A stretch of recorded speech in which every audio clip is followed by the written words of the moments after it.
मामाच्या पोरीने आपल्याला ना मोकार टाकले पैशाला, काय सांगू तुम्हाला. नमस्कार मंडळी, सगळ्यांना जय श्रीराम. आज आहे ना ताईला आणि मामाच्या पोरीला घेऊन जातात आपल्या श्रीगोंद्याला, आणि आता माऊली भाऊ भेटले. माऊली भाऊने आपल्याला आपली गाडी देऊन टाकली. म्हणलं धन्यवाद. तुमच्या भाऊची गाडी गेली पैठण, आणि पैठणवरून आता आले रिटर्न. मामाच्या पोरीला ताईला घेऊन डायरेक्ट श्रीगोंद्याला. भाचा म्हणला मामा मला काहीतरी खायला प्यायला घे. म्हणलं चल तू माया माग, मला काय तेवढंच काम असतंय.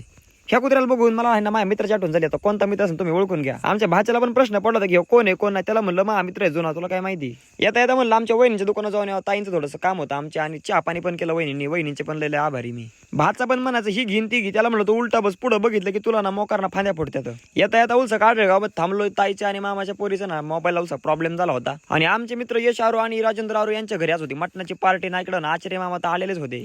दिवाळीमुळे तुमच्या भाऊचा पण घसा ना एकदम ना कोरडा पडला. आता म्हणलं तिखट खाल्लं सग बरं वाटण जेवायला.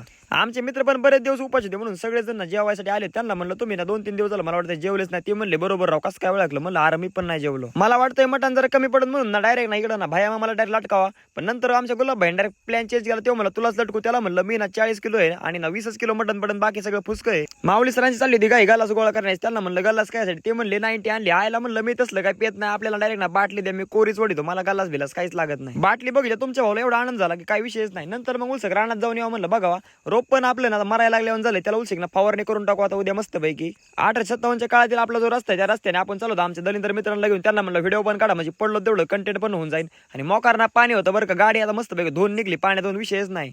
तुमच्या भाऊचं जोपर्यंत लग्न होतं तोपर्यंत तुमच्या भाऊ अशीच गरिबी आली बरं का. आता घर बिरं जाणं भांडे धुणं ही आपल्यासाठी ना नॉर्मल गोष्ट आहे.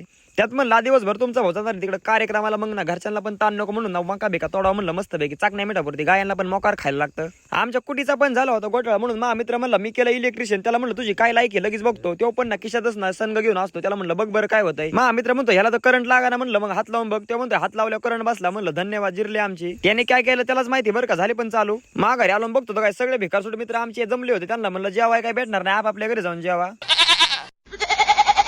माझ्या मित्राचं काय लग्न व्हाय ना, त्यामुळे तो म्हणला मी स्वतः आहे ना माझ्या गाड्यात हार घालून. त्याला म्हणलं अशी वेळ तुझ्या येणार नाही, तो भाऊन तुला नाही काळी भंगार पोरगी बघितलेली. गावामध्ये आलो बघतो तर काय आमचे विक्रांत भाऊचा आमदार ना डायरेक्ट गाडीवरून पडले. तर त्यांनी ना 2-3 कुत्र्यांचा डायरेक्ट मर्डर केलाय. मला म्हणतो कुत्र आडवं आलतं तर खरंच आलतं का नाही काय माहिती. संध्याकाळी इकडे जेवणाचा कार्यक्रम आटापला होता, आणि इकडे सुका पाटलाचा भाऊ बुका पाटील आमचा माऊली सर जेवाय बसले होते.